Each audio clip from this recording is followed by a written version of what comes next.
কিন্তু বেশি না, কিন্তু লক্ষ্য করে শুনতে হবে। মাত্র 3টি কথা। আমরা বাহ্যিক জগতের উত্তর কোনটা, দক্ষিণ কোনটা, পূর্ব কোনটা, পশ্চিম কোনটা, এটা কিন্তু আমরা সবাই চিনি, জানি। কিন্তু এই মানব দেহের উত্তর, দক্ষিণ, পূর্ব, পশ্চিম আমরা চিনি না। তাই আমার দয়ালের কাছে জানবো, দয়াল আমার এই মানব দেহের উত্তর, দক্ষিণ, পূর্ব, পশ্চিম কে রয়েছে, কোন শহর, কেমনে ঠিক রাখি দয়াল আমার এই দেহ ঘর। দিয়ে দেন। এবার বলছে পূর্ব, পশ্চিম, উত্তর, দক্ষিণে কে কোন ভাবে আছে দয়াল, আপনি আমাকে বলেন। আমি যদি এত কিছুই জানতাম, বুঝতাম, তাহলে আপনার কাছে আমি কেন আসছি? আমার এগুলো কিছু মনে নাই, আমি বুঝছি ব্যাপারটা, ঠিক আছে, মনে নাই।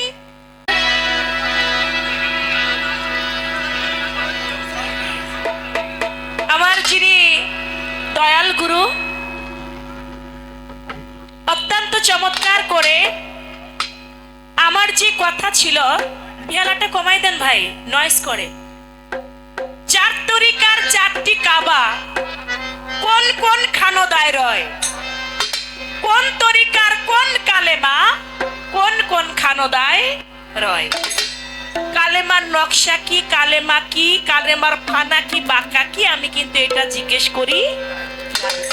আমি জিজ্ঞেস করেছি 4 কালেমার 4 তরিকার 4টি কাবা কোন কোন খানদায় রয়, সেই খানদাটা কি, কোন কোন খানদার মধ্যে কালেমা নিযুক্ত আছে, কোন তরিকার রোজা নামাজ, কালেমার হজ যাকাত, কোন তরিকার কেমন নামাজ, কোন তরিকার কোন বর্জক হয়। আমার দয়াল বলেছেন, চন্দ্রারে আজকে রাত্রের জন্য আমি তোমার গুরু, আমি তোমাকে যা দেব তুমি ওটাই ঠিক মনে করে নিবে।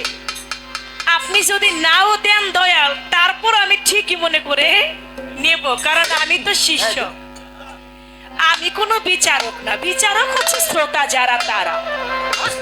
আমার কি বিচার করার সাধ্য আছে বাবা? আজকে রাত্রের জন্য আমি বিচার করতে পারবো? পারবো না। বিচার করবেন আপনারা। আমি শুধু দয়ালের কাছে চাইবো, দয়াল আমাকে সঠিক দিলেও সঠিক, যদি আমাকে একটা কলা গাছ দেখিয়ে বলে চন্দ্রা এটা তাল গাছ, আমি ওইটাই বিশ্বাস করে নেব। এটা আমার বিশ্বাস আমার গুরু প্রতি আছে, ইনশাল্লাহ থাকবে। বলে আমাকে অনেক প্রশ্ন করেছে, না আমি অত প্রশ্ন আপনাকে করি নাই, যেগুলো আমাদের মানব সমাজের জন্য দরকার সেখান থেকে আমি কয়েকটি কথা, মূল কয়েকটি কথা আপনার কাছে আমি রেখেছিলাম। আমরা তো সবাই কালেমা পড়ে, এত কথা বললে তো হবে না ভাই, এত কথা কেন? আমরা তো সবাই কালেমা পড়েই মুরিদ হই, মুসলমান হই। তাহলে কালেমা লা ইলাহা ইল্লাল্লাহ মুহাম্মদ রাসূলুল্লাহ আল কোরআনের মধ্যে কোন সূরায় কত আয়াতে আছে এই কালেমা? কথাটা ছিল আমার এইখানে, যে কোরআনে কোন সূরায় কত আয়াতে আছে লা ইলাহা ইল্লাল্লাহ মুহাম্মদ রাসূলুল্লাহ। কোরআনে যদি না থেকে থাকে তাহলে কেন আমরা এই কালেমা দিয়েই মুরিদ আমাদের হইতে হয়? বিষয়টা আমার এখানে ছিল। তো আমার যিনি দয়াল তিনি আমাদেরকে সুন্দরভাবে বুঝাইলেন। বলে একটু আজিজি মিনতি থাকতে হবে তো দয়াল, আমি তো শিষ্য, আজিজি মিনতি কিভাবে? আমি শিষ্য বিধায় তো আপনার কাছে এসেছি, এক একটা কিছু জানতে চাই। আমি যদি সবকিছু বুঝতাম, সবকিছু, একটা শিশু বাচ্চা দেখবেন যখন তার বয়স 4 বছর বা 3 বছর হয়, একটা কলম যদি দেখে, ও বাবা মায়ের কাছে নিয়ে জিজ্ঞেস করে বাবা মা এটা কি? তখন বাবা কি বলে, বাবা এটা হচ্ছে কলম। এই পর্যন্ত এই প্রশ্ন কিন্তু শেষ না। বাবা এটা দিয়ে কি করে? বাবা এটা দিয়ে লেখে। বাবা লেখা কি করে? বাবা লেখা জ্ঞান অর্জন করতে হয়। এমনি ভাবে পোলাপানে প্রশ্ন করে না? তো আমি তো শিষ্য বাজান, আমি যদি না আকাঙ্ক্ষা করি আপনি পূর্ণ করবেন কিভাবে? আমার আকাঙ্ক্ষা থাকতে হবে, আপনার পূর্ণতা থাকতে হবে। আমার আকাঙ্ক্ষা না থাকলে তো আপনি পূর্ণ করতে পারবেন না। আজকে সমস্ত লোক এখানে যারা গান শুনতেছে সে সবাই কিছু কিছু পীর মাশাইখরা বাদে সবাই শিষ্য, আপনি একা গুরু।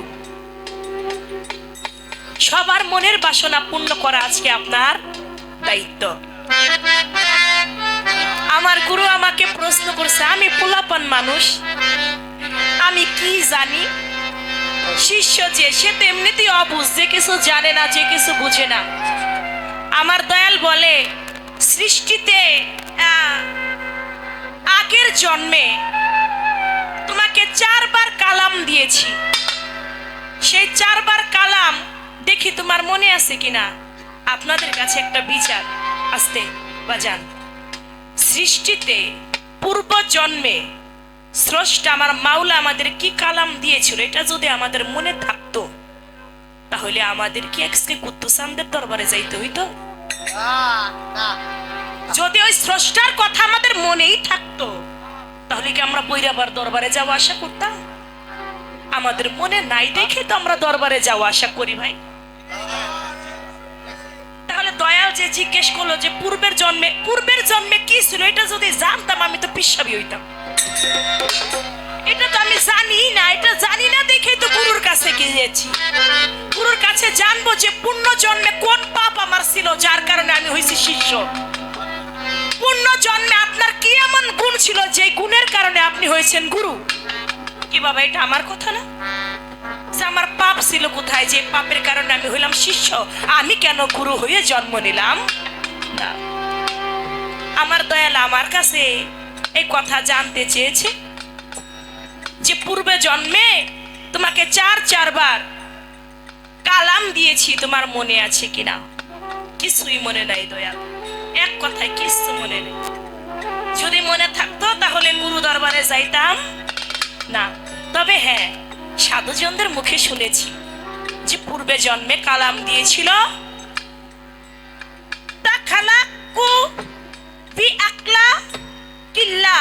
তোমরা আল্লাহর গুণে গুণান্বিত হবে।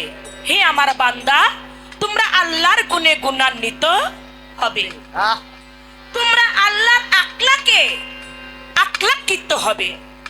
এখন আল্লাহর আকলাক কি এটা তো আমরা জানি না, আল্লাহর গুণ কি এটা দয়াল আমি বুঝি না। আল্লাহর গুণে গুণান্বিত হওয়া কোনো সহজ বিষয় না। আল্লাহর গুণে গুণান্বিত তারাই হইতে পারে যারা গুরু হয়, তারাই তো গুণান্বিত হইতে পারে। আল্লাহর আকলাকে, আল্লাহর চরিত্রবান হইতে পারে আল্লাহর ওলিগণ, একজন শিষ্য পারে না। তবে হ্যাঁ, ভক্ত পারে, যদি দয়াল ভক্তকে ওই পর্যন্ত নিয়ে যেতে পারে। রসুলের প্রতি মহব্বত রাখতে হবে, পূর্বের ওয়াদা। এখন আমরা এই ধরাধামে এসে কতটুকু মহব্বত রাখতে পেরেছি এটা আমরা নিজেরাই ভালো জানি, যে কতটুকু আমরা দয়াল নবীর প্রতি ঈমান আনতে পেরেছি। পাক পাঞ্জাতনের মহব্বত রাখতে হবে। এই যে 4টি সবক, 4টি বিষয় মাওলা আমাদেরকে দিয়ে এই ধরাধামে পাঠিয়েছে, আমরা কে কতটুকু পালন করতে পেরেছি সেটা আমরা নিজেরাই জানি, আর জানে গুরু। তবে আমি চন্দ্রা, আমি কিছুই রক্ষা করতে পারি নাই বিধায় আমি আমার বৈরাবরের দরবারে গিয়া কান্দি, দয়ালের দরবারে গিয়া কান্দি। মুর্শিদরে পূর্বে যাহা করে এসেছি কিছুই আমার মনে নাই, তবে আমি যেন তোমার রূপে রূপ মিশাইয়া যেন সেই পর্যন্ত পৌঁছাইতে পারি। আরো একটি কথা আমার দয়াল আমার কাছে রেখেছেন, সেই কথাটি হলো, তিনি তো আমার দয়াল, আমি দয়ালকে সহকারে আপনাদের সবাইকে একটা ভক্তি আমি দিয়েছি। এখন তিনি বলে এই ভক্তিটা কোথা থেকে আসছে? তুমি তোমার দয়ালকে কোন আসনে বসিয়েছ? সেই আসনটা কি? আপনারা এটা সবাই জানেন, সৃষ্টির মূলের কথা। আমার দয়াল নবী প্রথমে ছিল আল্লাহর নূর, দোয়ামে তবা গাছের ফুল, দোয়ামে তবরকের ফুল, দ্বিতীয়তে ময়নার গলার হার, চৌথায় সিতারা, পঞ্চমে ময়ূরিণী। এই যে পঞ্চমে যখন ময়ূরিণী হইল, ময়ূর রূপে যখন নিজের রূপ তিনি যে আয়নার মধ্যে সামনে একটা শরমের আয়না আসলো, নিজের রূপ যখন ওই আয়নার মধ্যে নিজে দেখলো, নিজে দেখে শুকরিয়া আদায় করে আমার আল্লাহ পাকের দরবারে একটা না একে একে 5টা সেজদা 5টা ভক্তি দিয়েছি। সেই 5টা ভক্তি হইতেই এখনো পর্যন্ত, শুধু তাই নয়, আদম আলাইহিস সালামকে যখন আমার আল্লাহ পাক তৈয়ার করলো, আমার আল্লাহ পাক বলল, হে আমার ফেরেশতাগণ, তোমরা সকলেই আমার আদমকে সেজদা করো। সবাই সেদিন আদমকে সেজদা করেছিল। রুহু তো একদিন প্রতিদিন সৃষ্টি হয় না, একদিনে এই রুহু তৈয়ার হয়েছে, একদিনে রুহু সৃষ্টি হয়েছে। সমস্ত রুহুদেরকে বলা হলো তোমরা আদমকে সেজদা করো। সমস্ত রুহুই সেদিন আদমকে সেজদা করেছে। আর যারা সেজদা করে না তারা কাফের, বেদিন, মুনাফিক হয়ে পৃথিবীতে এসেছে। তাই বাজান, ওইখানে ভক্তি আপনাকে করেছি, মাওলাকে ওই সৃষ্টির মূলেই ভক্তি করেছি। এর জন্য এই দুনিয়ার বুকে এসেও আমরা বৈরাবর দরবারে গিয়ে কুদ্দুস চাঁদের চরণে, মুর্শিদের চরণে, বুরহানুদ্দিনের চরণে আমরা ভক্তি করে থাকি। এখানে ছিল কথা, এবার কথা আমি এই পর্যন্তই রাখলাম। তবে পিছন থেকে সামনে থেকে সবাই বলতেছে কথা কম রাখার জন্য। তো আমি প্রথম আসরও 3টি কথা আমার ছিল, বেশি কথা ছিল না। এবারও দেখি যতটুকু কথা কম রাখা যায়। আশা করি আমার যিনি দয়াল, আমার যিনি মুর্শিদ, গানের জবাব গান দিয়ে দিবে, আর যদি না হয় মুখে 2-4 কথা দিয়ে আমাদের বুঝিয়ে বলবেন।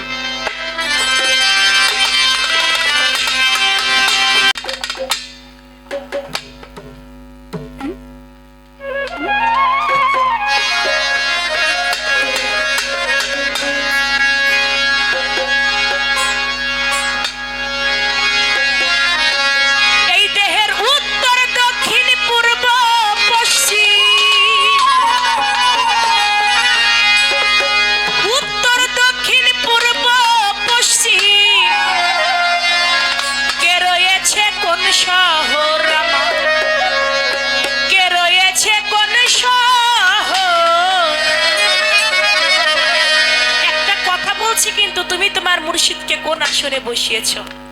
বলে যদি হৃদয় আসনে বসিয়ে থাকো, ওই আসনটা তুমি কোথায় পেয়েছো? কুলবিন মুমিনিন আরশে তালা মুন, মুমিন বান্দার কালবি হলো আল্লাহর আরশ, সিংহাসন। আর ওই আল্লাহর সিংহাসনটা এই বান্দার কালবের মধ্যেই আমি পেয়েছি। আমার এই কালবের মধ্যে এই আসনটা আছে বিধায় আমার সদর কালবের মধ্যে মুর্শিদ আপনাকে বসিয়ে আমি আপনার সেবা যত্ন করি। উত্তর দক্ষিণ পূর্ব পশ্চিম, উত্তর দক্ষিণ পূর্ব পশ্চিম, কে রয়েছে কোন শহর দয়াল, কে রয়েছে কোন শহর, কেমনে ঠিক রাখি দয়াল আমার এই দেহ ঘর, কেমনে ঠিক রাখি দয়াল।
কিন্তু লক্ষ্য করে শুনতে হবে।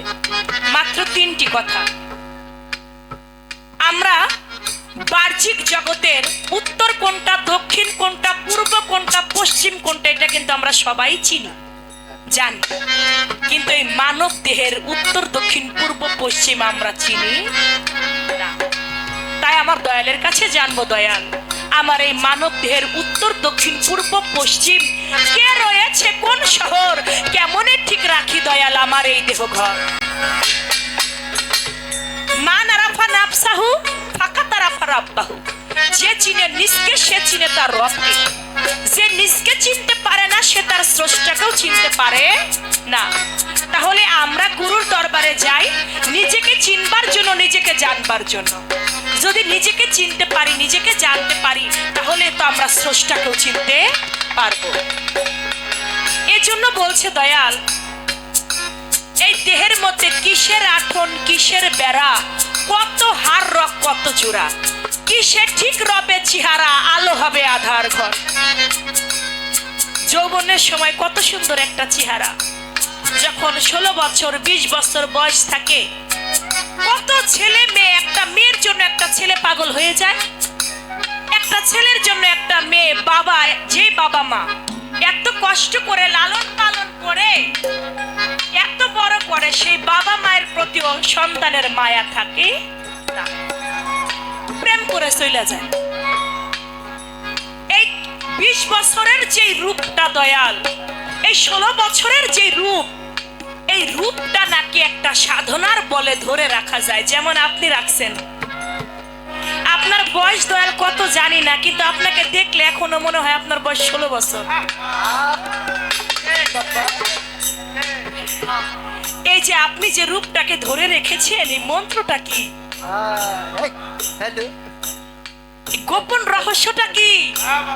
আমাদের জানি চাপা চুপা না ভেঙে যায়। অনেকে আছে না, এই বিয়ে করার সাথে সাথে বাসর ঘরে যাইতে না যাইতে, 1 মাস যাইতে না যাইতে চাপা ভেঙে একবারে দয়াল আমার এই দেহটা যেন না ভাঙে, সেই কর্মটা কি? আমার দেহটা যেন না, কথাটা কিন্তু বাবা যদিও একটু হালকা করে বললাম, কিন্তু কথাটা অনেক দামি কথা। তাই বলবো দয়াল, এই দেহটাকে ঠিক রাখবো আমি কেমন করে, সেই কর্মটা কি?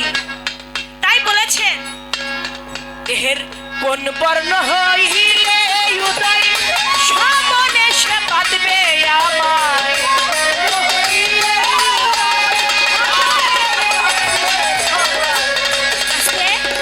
এই দেহের মধ্যে আপনি যখন মারা যাবেন, আপনার দেহের মধ্যে এমন একটা বর্ণ উদয় হবে, সেই বর্ণটা দেখলে আপনি নিজেই বুঝতে পারবেন যে আপনি ধরাধামে আর বেশি দিন নাই।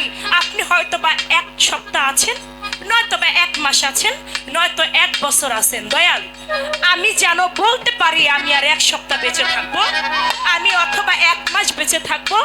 অনেক আল্লাহর ওলিগণ বলে গিয়েছে মৃত্যুর আগে যে আমি অমুক দিন এত তারিখে এত সময় মারা যাব। আমার এই দেহের মধ্যে নাকি ওই বর্ণটা উদয় হয়। ওই বর্ণটা কখন উদয় হয়? আর যখন আমি বুঝতে পারবো আমি চন্দ্রা আর বেশি সময় দুনিয়ায় নাই, হয়তো আমি আগামী সপ্তাহে বা 1 মাস পরেই আমি মারা যাব। এটা আমি কেমন করে বুঝতে পারবো আমার দেহের সেই বর্ণটা কোন বর্ণ উদয় হবে? আপনি কি সুন্দরভাবে বলবেন, কোন বর্ণ হইলে উদয় সামনে সে বাঁধবে আমায়।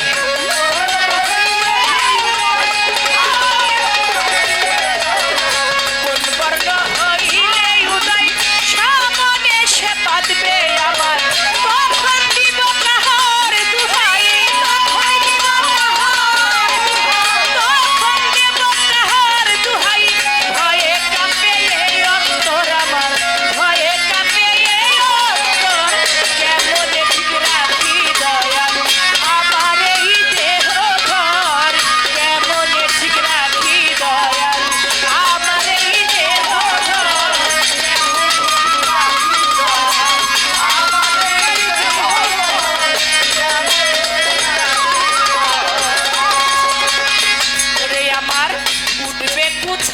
মরণ নিশান খানা হবে দেহ ঘরখান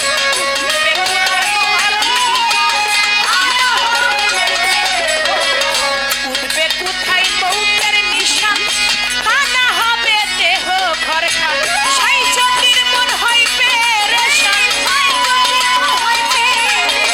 সাই জ্যোতির মন হয় পেরেশান মানুষ মইরা কেমনে হয় আস্তে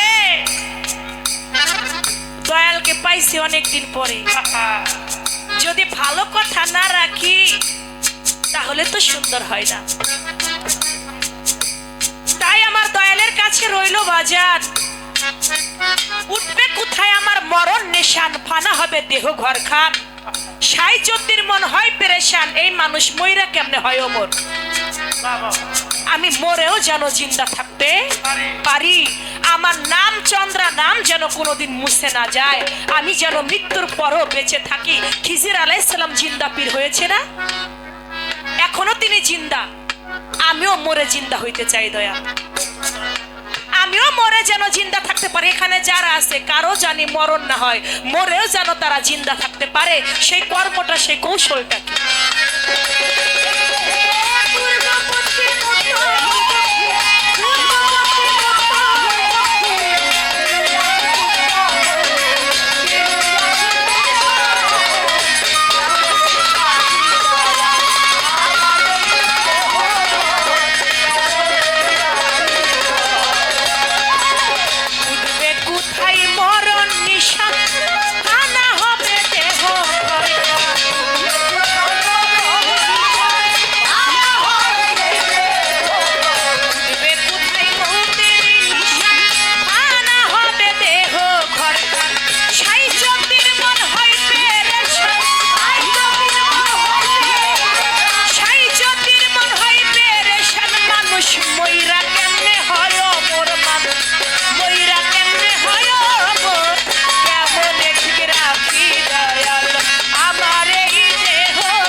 না বাড়াই জ্ঞানী মানুষ গুণী মানুষ আসলে আমরা আমাদের পালার দিকে চলে যাই আর মাঝে মধ্যে আমরা আপনাদেরকে অবশ্যই আনন্দ দেবার চেষ্টা করব দুজন জ্ঞানী মানুষ উঠে বলেছেন অনেক শিল্পীরা পালা লাগলে চিন্তা করে যে এই গানটা করি ওই গানটা করি পালায় জেতার জন্য আসলে মেয়ে মেয়ে ঝগড়া করে এমনও আছে তো আমি আসলে কি বলবো চন্দা সরকার তো আমার জুনিয়র এটা সবাই জানে সে গান করেছে প্রশ্ন করতেছে এখন হয়তোবা গান গাইতে গাইতে সে একটু ভাবের দরিয়া একটু আগে চলে গেছে হয়তোবা এক স্টেজ আরো সময় আছে আমাদের যেতে পারতো সে ওইভাবেই যদি আরেকটা গান গেয়ে বসে পড়তো সবচেয়ে বেটার হইতো হয়তোবা একটু নিদানে পড়িয়া ডাকি দয়াল রহিলা কোথায় হয়তো নিদানে পড়ে সে আমাকে ডাকতেছে গুরুর কাছে আরাধনা করতেছে বেশ ভালো এ পর্যন্তই থাক আসলে ঝগড়া ঝাঁটি করে তো কোনো কিছু পাওয়া যায় না বাজার এখন সন্তান তো ছোট সে অনেক সময় বোঝে না বুঝে অনেক রকমের কথাই বলতে পারে কিন্তু একজন মা একজন পিতা সে কিন্তু তার মতো আর পাগলামি করতে পারে না আমার যে ভারটা দেওয়া হয়েছে আমার লাইনটা যেভাবে আমি গান রেখেছি সে যেভাবে গান গাইতেছে দুইজনের ধারাটাই দুই রকম এখন আমার কাছে যে প্রশ্ন রাখছে, যে ভাবটা দিচ্ছে, আমার আসলেই কিন্তু ভাবে ভাবে ভাব মিশানোটা। তো তারপরেও আমার কাছে প্রশ্ন রাখছে, এখন মীমাংসাটা না করেও তো আমি ওই রকম একটা পরিস্থিতি যাইতে পারি না। আপনারা যত কথাই বলেন, গান বাজনা জিনিসটা, সঙ্গীত জিনিসটা, এটা কিন্তু আসলেই উপর আল্লাহর দান, আর হচ্ছে আপনাদের দোয়া। আপনাদের দোয়া ছাড়া, ভালোবাসা ছাড়া কখনোই কিন্তু সম্ভব না। এমনও কিছু শিল্পী বের হয়েছে বর্তমানে, দেখবেন যে বন্দনার পরে থেকেও কান্দে, এ শিল্পীও আছে। মানে আরেকজন আছে যে শুধুই তর্ক বিতর্ক করে গান গায়, এরকমও আছে। কিন্তু কে কার আগে ভাব দিল তাতেই যে শিল্পী বড় হয়ে গেল, বিষয়টা তা না। কি বলেন? ভাবটা ওটা হলো হৃদয় থেকে আসি। একজন আগে দিল নাকি পরে দিল, ওইগুলো কোনো বিষয় না। এটা হলো বর্ষার পানির মতো, এটা কথার মাধ্যমে, ভাবের মাধ্যমে ভাব সৃষ্টি হয়ে যায়, নাকি বলেন? জোর করে মানুষের চোখের পানি কখনো কিন্তু আসে না। তো যাই হোক, আমি এই পর্যন্তই তোমার মীমাংসাটা দিয়ে দিলাম, আর কি বলবো। যাই হোক, আমার শিষ্য অনেক ভালো, অনেক ভালো গান গেয়েছে। আমি একটা গান করি আগে, নাকি?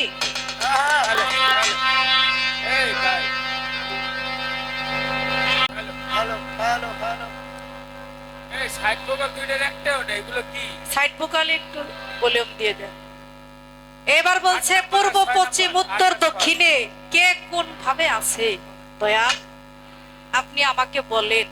আমি যদি এত কিছুই জানতাম, বুঝতাম, তাহলে আপনার কাছে আমি কেন আসছি? আমার এগুলো কিছু মনে নাই, আমি বুঝছি ব্যাপারটা, ঠিক আছে, মনে নাই। আত্মসমর্পণ করলে, গুরুকে মানলে, তার মাধ্যমেই সেই অজানা কথাগুলো, ভুলে যাওয়া কথাগুলো মনে পড়ার সম্ভাবনা থাকে। কি থাকে না? তার আগে কি করতে হবে? হিংসা, নিন্দা, অহংকারকে বলি দিতে হবে, নাকি? হিংসা, নিন্দা, অহংকারকে যতক্ষণ পর্যন্ত বলি না দেওয়া হয়, ততক্ষণ পর্যন্ত মুর্শিদের সেই এলমে লদুন কখনো তার হাসিল হবে না। এই জন্যই তো আমার রাসূল পাক সাল্লাল্লাহু আলাইহি ওয়াসাল্লামের নিজের মুখের কথা, যে আনা মদিনাতুল ইলমে ওয়া আলিউ বাবুহা। নবী বলেছেন, আমি হলাম এলেমের শহর। পৃথিবীতে যত এলেম এসেছে, আমি হলাম এলেমের শহর।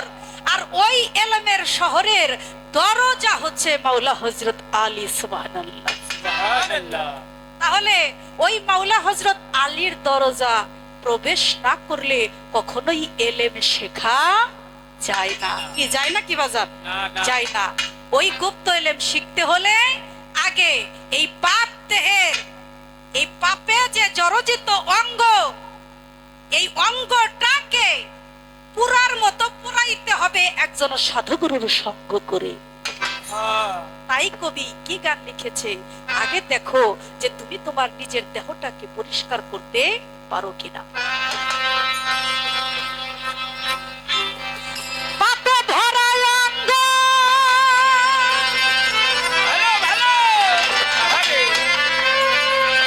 তোমার পাপে ভরা অঙ্গ, আগে করো সাধুর সঙ্গ। আগে বাহির ভিতরটা তুমি করো পরিষ্কার। প্রেম করা কি ভাবে সহজ ব্যাপার গো, প্রেম করা কি ভাবে সহজ ব্যাপার।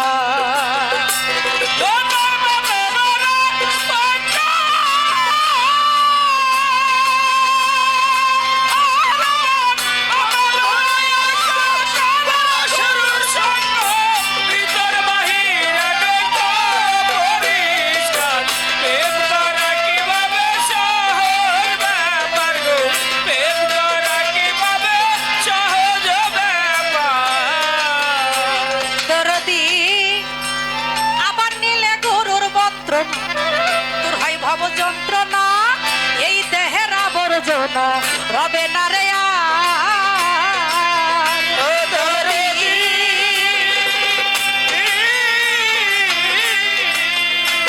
ভাই নিলে গুরুর মন্ত্রণা, তোর হয় ভব যন্ত্রণা, এই দেহের আবর্জনা রবে না রে আর। তোমার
তার আইসাই ওঠে সার ওইখানের কৌশল না জানিলে কি হবে কাল ঘোরাইলে কৌশল না জানিলে কি হবে কাল ঘুরাইলে জানিলে কি হবে কাল ঘোরাইলে এখানে জনম বাজান যাইব তোমার প্রেম করা কি হবে সহজ ব্যাপার প্রেম করা কি হবে সহজ ব্যাপার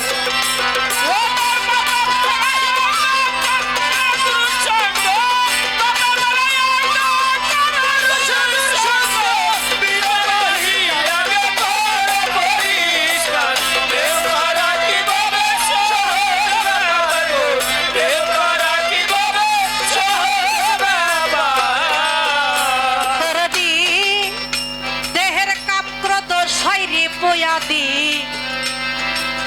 হিংসা নিন্দা ভয় ইত্যাদি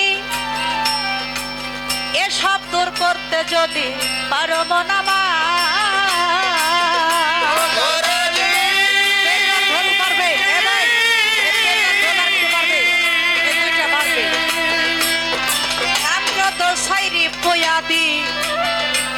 তোমার হিংসা নিন্দা ভয় ইত্যাদি আইরা এসব দূর করতে যদি পারো মনামা মায়া নদীর জলে ডুব দিও কৌশলে মায়া নদীর জলে ডুব দিও কৌশলে কাপড় ভিজে না যেন তাই হুঁশিয়ার প্রেম করা কি হবে সহজ ব্যাপার প্রেম করা কি হবে সহজ ব্যাপার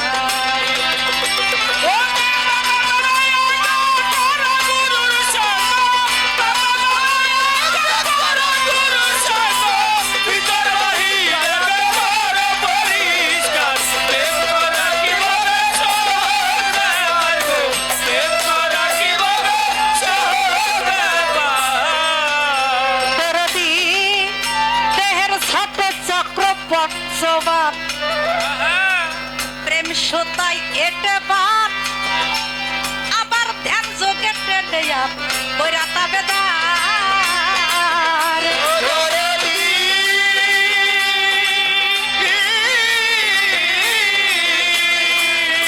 আমার সাথে চক্র পঞ্চমান তোমার প্রেম সুতাই এটে বান আবার ধ্যান যোগে টেনে কইরা তাবে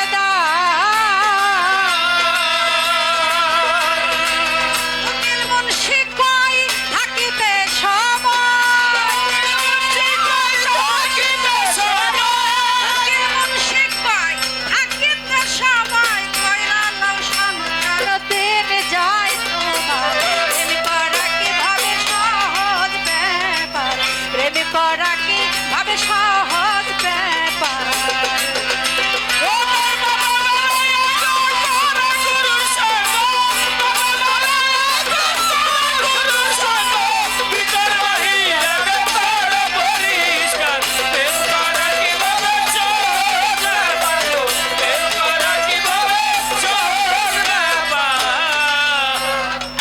তারে কি আর পাশরিতে পারে তারে কি আর পাশরিতে পারে নয়নে লাগে যায়। তারে কি আর পাশরিতে পারে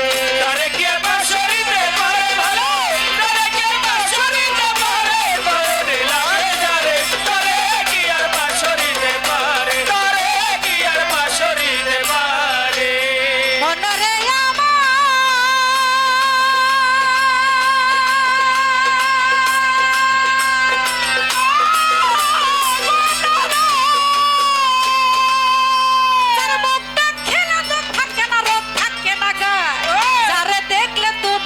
সব ভুল করিয়া যা দেখিলে দুঃখ থাকে না রূপ থাকে না গায় আর যারে দেখলে তুমি আর সব ভুল করিয়া যা এমন একজন দয়াল মুর্শিদ এমন একজন কামেল মুর্শিদ এমন একজন কামেল গুরু আরে এমন একজন বুরহান তুচ্ছা আরে এমন একজন বুরহান শাহ আরে এমন একজন কুতুব চান্দ্রে আরে এমন এমন একজন শাহালি রে, পাইলে সংসারে, আরে এমন একজন শাহজালাল, পাইলে সংসারে, আরে এমন একজন শাহপরাণ, পাইলে সংসারে, আরে এমন একজন বাবা পাগলা, পাইলে সংসারে, আরে এমন একজন তরুণ সাধু, পাইলে সংসারে, আরে এমন একজন রশিদ বাবা, পাইলে সংসারে, আরে এমন একজন হায়দার চাঁদ, পাইলে সংসারে, এমন একজন কামেল মুর্শিদ, পাইলে সংসারে, আরে পাইলে সংসারে। এই জীবন যৌবন দান করো তো, জীবন দান করো তার চরণ নামে। ভালো লাগে তারে, তারে কি আর বাঁশরিতে পারে, তারে কি আর বাঁশরিতে পারে, তারে কি বাঁশরিতে পারে, নয়নে লাগে তারে, তারে কি আর বাঁশরিতে পারে, তারে কি আর বাঁশরিতে পারে। এমন একজন ভাবের মানুষ যদি সংসারে পাওয়া যায়, তারে কখনো পাশরনো যায় না বাবা। এখন যে কথাটা আমাকে বলেছে যে আমার দেহের ভিতরে আমার পূর্ব পশ্চিম উত্তর দক্ষিণ দয়াল কে কোথায় কোন অবস্থায় আছে, তাহলে আমার মানব দেহের ভিতরে যদি আমি বিচার করি, আমার মানব দেহের ভিতরে রয়েছে খফি, রয়েছে শির, রয়েছে রূহ, রয়েছে কান, রয়েছে জলি। এটা আমার মানব দেহের ভিতরে রয়েছে না? এখন আমার ডান বাম উপর নিচ, কি ডান বাম উপর নিচ, তাহলে এই যে আমার চারটা জায়গা, এখানেই কিন্তু আমি সীমাবদ্ধ রয়েছি। আপনারা খেয়াল করে দেখেন, আল্লাহ তাআলা তার মারফতের সেই তাজ্জিলি বিষয়, গুপ্ত বিষয় যখন উনি ইলকা করার চেষ্টা করলেন, তখন আমার আল্লাহ তিনি রহমতের একটা নজর নিক্ষেপ করলেন। রহমতের নজরটা যখন নিক্ষেপ করলেন, সেই রহমতের নজরটা নিক্ষেপ করেছিলেন হযরত মুহাম্মদ সাল্লাল্লাহু আলাইহি ওয়াসাল্লামের ডান পাশে। সেখানে যখন নিক্ষেপ করেছিলেন, সেখান থেকে মেয়ে জাতির রূপ সৃষ্টি হয়ে যায়। সুবহানাল্লাহ। সেই রূপে কে আছেন? সেই মেয়ে রূপে আছেন আমার মা ফাতেমা, খাতুনে জান্নাত মা ফাতেমা। কি উনি যখন ওনার গুপ্ত সেই এলেম আবার ইলকা করার জন্য উনি প্রস্তুত ছিলেন, তখন উনি আমার মুহাম্মদের বাম পাশে উনি তার রহমতের নজর নিক্ষেপ করলেন। সেই নিক্ষেপে একজন পুরুষ জাতি সৃষ্টি হয়ে যায়, যার নাম আমরা সবাইকে তাকে চিনি, তিনি হলেন মাওলা হযরত আলী। তাহলে মাওলা হযরত আলী বা ফাতেমা, এ দুজন ডান বামে এই আমার আল্লাহ তাআলার রহমতের দৃষ্টি নিক্ষেপ করার পর সৃষ্টি হয়ে গেল। এবার উনি যখন তৃতীয়বার আবার নজর নিক্ষেপ করলেন, সেখান থেকে কিন্তু সৃষ্টি হয়েছে আরো দুজন, একজন ইমাম হাসান, একজন হচ্ছে ইমাম হোসেন। ইমাম হাসান, ইমাম হোসেন, মাওলা হযরত আলী, আমার মা ফাতেমা, এই চারজন ব্যক্তি। তাহলে এবার আসেন সেই দম্মকামে আমার নবী করিম সাল্লাল্লাহু আলাইহি ওয়াসাল্লাম। সুবহানাল্লাহ। সুবহানাল্লাহ। আর খফিতে রয়েছে, ছিরে রয়েছে আলী মুর্তজা, রুহে রয়েছে মা ফাতেমা, কালবে রয়েছে হাসান, জলিতে রয়েছে হুসাইন। এরপর আর কোনো কথা আছে বাবা? পূর্ব পশ্চিম উত্তর দিক যেদিকে আপনি তাকান না কেন, সেদিকেই আমার বন্ধু আছে নাকি? যেদিকেই তাকাবেন সেই দিকে আমার বন্ধু আছে। তার আয়াতের মাধ্যমে আমার আল্লাহ তাআলা তা প্রমাণ করেছেন যে হে বান্দারা, তোমরা পূর্ব পশ্চিম উত্তর দক্ষিণ যেদিকেই তাকাও না কেন, সর্বদিকেই আমার রূপ আছে। সুবহানাল্লাহ। তাহলে কোনো কিছুই কিন্তু আর বাকি নাই, সর্বদিকেই আছে। তবে পাক পাঞ্জাতনের মূল শিকড় হচ্ছে হযরত মুহাম্মদ সাল্লাল্লাহু আলাইহি ওয়াসাল্লাম। উনি হচ্ছে সর্বশ্রেষ্ঠ এবং উনি হচ্ছেন বেহেশত দুজকের বণ্টনকারী। আর উনাকে ছাড়া কখনোই বেহেশত দুজকের ভিতরে কি হবে না হবে এটা কারো জানার মতো সাধ্য না। নাই। আর উনি হচ্ছে প্রথম, এবং ওনার মাধ্যমে এই যে বাকি চারজন, এই পাক পাঞ্জাতনের জিকির যার মানব দেহের ভিতরে হয় না, সে যে যত বড় তরিকাই করুক না কেন, ওই তরিকার কোনো মূল্য নাই। এই মা ফাতেমা পাক পাঞ্জাতনের জিকির আচার যে করতে পারে, জিকির করতে করতে করতে করতে মানব দেহের গুণ আবাজান মাফ হয়ে যায়। ওই পাপে ভরা অঙ্গ, ওই দেহটা তখন সাধুর সঙ্গ করতে করতে সেও একজন সাধু হয়ে যায়। সুবহানাল্লাহ। সুবহানাল্লাহ। সঙ্গ গুণেই তো রঙ্গ ধরে নাকি? হ্যাঁ, সঙ্গ গুণেই রং ধরে। আপনি যদি ডাকাতের সঙ্গ করেন ডাকাত হবেন, কি চোরের সঙ্গ করলে চোর হবেন, মাওলানার সঙ্গ করলে মাওলানা হবেন। আর একজন ওলি হইতে হলে ওলির সঙ্গ করতে হবে বাবা। এই, ওলির সঙ্গ না করলে ওলি হওয়া সম্ভব না। না। এই জন্য ওলি হইতে গেলে জাহিরি এলেমের মাধ্যমে ওলি হওয়া সম্ভব না। ওলি হইতে গেলে বাতুনি এলেম শিখে ওলি হইতে হয়, আর ওই এলেমটা শিক্ষা করার জন্য বাতুনেই তার সাধনা করতে হয়। একটা হচ্ছে প্র্যাকটিক্যাল নাকি বাবা, আর একটা হচ্ছে লেখাপড়া। লেখাপড়া শিখে প্রিন্সিপাল হওয়া যাবে, লেখাপড়া শিখে মাওলানা হওয়া যাবে, লেখাপড়া শিখে ম্যাজিস্ট্রেট হওয়া যায়, লেখাপড়া শিখে জজ হওয়া যায়। কিন্তু অলিয়া উলিয়া হইতে গেলে মুর্শিদের মাদ্রাসায় গিয়ে লেখাপড়া করতে হবে নাকি? হ্যাঁ, এসব কিছু হইতে গেলে অবশ্যই পাপ দেহের ভিতরে ষট চক্র, 6টা চক্র, কাম ক্রোধ লোভ মায়া মদ সহ্য, এই রিপুগুলোকে দমন করতে হবে। বলে আমি দমন করব কিভাবে? হ্যাঁ, আমি তো নিষেধ করতেছি দমন করার জন্য, যেন এই কাম রিপুতে না গিয়ে যেন সাধনা থেকে কেউ বঞ্চিত না হয়। কিন্তু আমি বারবার মানা করতেছি, তারপরেও যদি কেউ না শুনে তাহলে এই দোষ কিন্তু দয়ালের না। কি দয়াল তো বলতেছে যে এখানে গেলে পরে তোমার ক্ষতি আছে। আমাকে কিছুক্ষণ আগে কিন্তু একটি কথা বলছে যে আপনার রূপটা কিভাবে আপনি ধরে রাখছেন, বলছে না কথাটা? হ্যাঁ, আপনার রূপটা কিভাবে আপনি ধরে রাখছেন, আমি আমার রূপটা কিভাবে ধরে রাখতে পারবো? একটু মন্ত্র তন্ত্র দেন। সবকিছুই কি আর সব জায়গায় বলা যায়? সবকিছু কি, সমস্ত কিছু কি লোক সমাজে বলা যাবে নাকি? কিছু কিছু গুপ্ত সাধন আছে, কিছু কিছু গুপ্ত কথা আছে, আছেই তো বাবা। না থাকলে দুনিয়া পৃথিবী কিভাবে চলছে নাকি? আপনারা 5 জন মানুষ, এখানে 5 জন মানুষের মধ্যে 5টা মানুষ 5 রকমের। একটা মানুষ হচ্ছে আল্লাহর ধ্যানে মশগুল, যার বাড়িতে শত শত মানুষ যায় পায়রবি করার জন্য নাকি? 5 জনের মধ্যে আর বাকি 4 জন, এই 4 জনের বাড়িতে কেউ আর যায় না, মানে পায়রবি করতে কিন্তু যায় না, তারাও কিন্তু মানুষ। তাহলে এখানে ভেদাভেদ আছে না বাবা? এখানে সাধনা আছে না? যার সাধনার বিষয়গুলো ভারী, যার সাথে আল্লাহর সাথে লি হয়ে গেছে, যার মুর্শিদের সাথে যার বিনাতারে তার লেগে গেছে বাবা, ওই গুপ্ত মন্ত্র সাধনা যার হয়ে গেছে তার কাছেই গিয়া মানুষ পায়রবি করে নাকি? তার বাড়িতেই মানুষ গরু নেয়, ছাগল নেয়, তার বাড়িতেই গিয়ে কান্নাকাটি করে চাউল নেয় বা তারপরে ডাউল নেয়, সেখানে পায়রবি করে সাধনা করে। কিন্তু সবার বাড়িতে কিন্তু এটা করে না।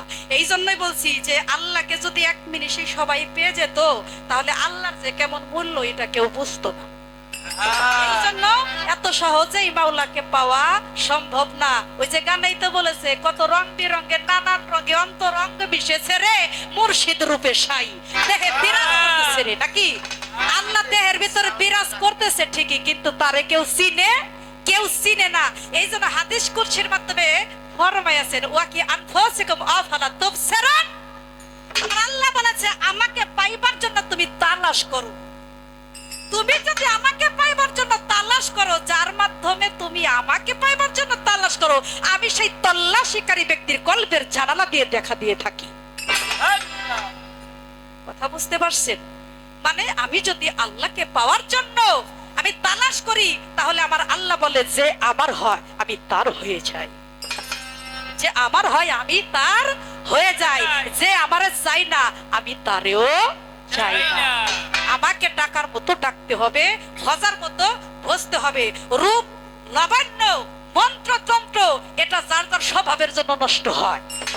কেউ চাই না সই না কোপ মারে, আর না চাই নেই কেউ কোপ মারে। ওই কোপ মারাটাই একটা বিষয়। এই রশিদ বাবার একটা গান ধরেন তো, এই গানটাকে গায়ে লই যে